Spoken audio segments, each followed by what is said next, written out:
UKLO 1 year masters. No IELTS required up to 5 years visa. High visa success rate. ఇంకొక విషయం, ముఖ్యమైన విషయం వచ్చేటప్పటికి ఆంధ్రప్రదేశ్లో ఎక్కువగా వినిపిస్తున్న పేరు వచ్చేటప్పటికి డిప్యూటీ సీఎం గారు ఎక్కడ ఉన్నారని చెప్పి అనే వర్డ్ అయితే వినిపిస్తుంది సార్. అది కూడా ఎలా అంటే దీనికి సంబంధించి ఏదైతే ఆయన మినిస్ట్రీగా ఉన్నారో ఎన్విరాన్మెంట్ సంబంధించి కానీ, లేదంటే forest and science and technology కానీ, లేదా వాటర్ సప్లై కానీ, దీనికి సంబంధించిన మినిస్ట్రీగా ఉన్న పవన్ కళ్యాణ్ గారు ఇంత ఫ్లటింగ్ ఉన్నప్పుడు కూడా ఎక్కడ కూడా కనిపించట్లేదు. ఆయన ఎవరిని కూడా పరామర్శించట్లేదు, లేదా అక్కడ పరిస్థితి ఏ విధంగా ఉందనేది కూడా దాని గురించి కూడా ఎక్కడ కూడా మాట్లాడడం కూడా జరగట్లేదు అని చెప్పి అంటున్నారు సార్. రైట్, ఈరోజు చూసుకుంటే ఆయనకి సంబంధించి ఈరోజు ఆయన సంబంధించిన టూర్స్ అండ్ ఆ షెడ్యూల్కి సంబంధించిన విషయం అయితే ఈరోజు హైదరాబాద్లో కూడా ఆయనకి మీటింగ్ ఉందని చెప్పిన అంశం కూడా బయటకు రావడం జరిగింది సార్. దాని మీద ఎలాగా భావించాలి అంటారు? ఇప్పుడు మంత్రి అక్కడికి వచ్చి ఏం పీకుతాడు? ఏ మంత్రి అయినా కానీ ఇప్పుడు నాకు సహాయం కావాలి, మంత్రి పరామర్శ కాదు. పవన్ కళ్యాణ్ గారి పరామర్శ, చంద్రబాబు నాయుడు గారి పరామర్శ, రేవంత్ రెడ్డి గారి పరామర్శ కాదు నాకు కావాల్సింది. ఇమీడియట్గా నేను ఇబ్బందుల్లో పడకుండా ఆ ఇబ్బందుల నుంచి నన్ను కాపాడే మనిషి కావాలి నాకు. వీళ్ళు వస్తే ఏం చేస్తారు? ఒక స్టేట్మెంట్ ఇచ్చి వెళ్తారు, వీడియోలు వస్తాయి, జనం వస్తారు, నాకున్న ఇబ్బంది కాక వీళ్ళు కొత్త ఇబ్బంది తెస్తారు.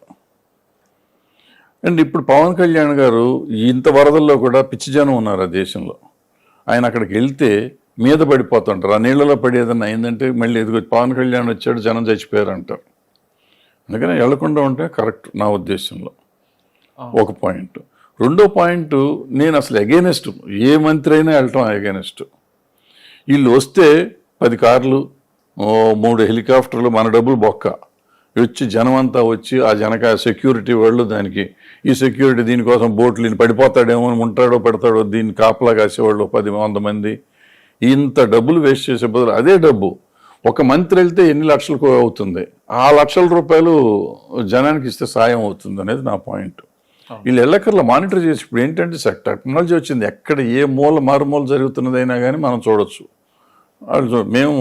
నేను ఇరిగేషన్ డిపార్ట్మెంట్ చేసేటప్పుడు చీఫ్ ఇంజనీర్ ఆఫీసులో నైట్ అంతా పడుకునేవాళ్ళు, అక్కడే ఉండేవాళ్ళం ఫోన్ల దగ్గర కూర్చొని. అప్పుడు ల్యాండ్ లైన్ నుంచి రావాలి మాకు, ఫ్లడ్ లెవెల్ మాకు వచ్చేది, కెలామిటీస్ అన్నీ మాకు వచ్చాయి, నైట్ అంతా కూర్చునేవాళ్ళం. సో అట్లా కూర్చుంటే ఇప్పుడు టెక్నాలజీ వచ్చింది, నీకు అక్కడ స్పాట్లో ఏం జరుగుతుందో చూడొచ్చు. ముఖ్యమంత్రి గారు చంద్రబాబు నాయుడు గారైనా పవన్ కళ్యాణ్ గారిని ఇంట్లో కూర్చుంటే కనపడుతూ ఉంటాను. అక్కడి నుంచి వాళ్ళు ఆర్డర్స్ ఇవ్వచ్చు. సో వాళ్ళు దేశమంతా చూస్తానికి అవకాశం ఉంటుంది. ఇప్పుడు నువ్వు వెళ్తే ఇక్కడికి వెళ్తే అక్కడ సిగ్నల్ రావచ్చు, రాకపోవచ్చు, లేకపోతే ఏదైనా జరగవచ్చు. ఇప్పుడు ఏదైనా జరిగింది అనుకుందాం, కొంచెం ముఖ్యమంత్రి గారికి, ఉప ముఖ్యమంత్రి గారికి నీళ్ళలో ఏదైనా ప్రాబ్లం వచ్చింది అనుకో, జరిగింది అనుకోండి, అప్పుడు మళ్ళీ లేనిపోయిన మళ్ళీ అందరం ఆడవాలి. ఎందుకు ఇవన్నీ? ఎందుకు వాళ్ళు రావాలనుకుంటున్నాం? మనకేం కావాలో అది కోరుకుంటాం, తప్పులేదు. అది లేకుండా ఆయన రాలేదు, ఈయన రాలేదు, ఆయన ఉన్నాడు, ఆయన ఎక్కడున్నాడు, తప్పిపోయాడు, ఆ పేపర్లో వేద్దామా, టీవీలో వేద్దామా, ఈ రాజకీయ లబ్ధి కోసం మాట్లాడే మాటలు ఎందుకు మాట్లాడతాం? హిట్ టీవీ యాప్ ని డౌన్లోడ్ చేసుకోండి. ఇందులో short news, live news, entertainment movies అన్ని అవైలబుల్ గా ఉన్నాయి. Please download hit TV app. Hit TV app hit TV యాప్ని ఫ్రీగా డౌన్లోడ్ చేసుకోండి.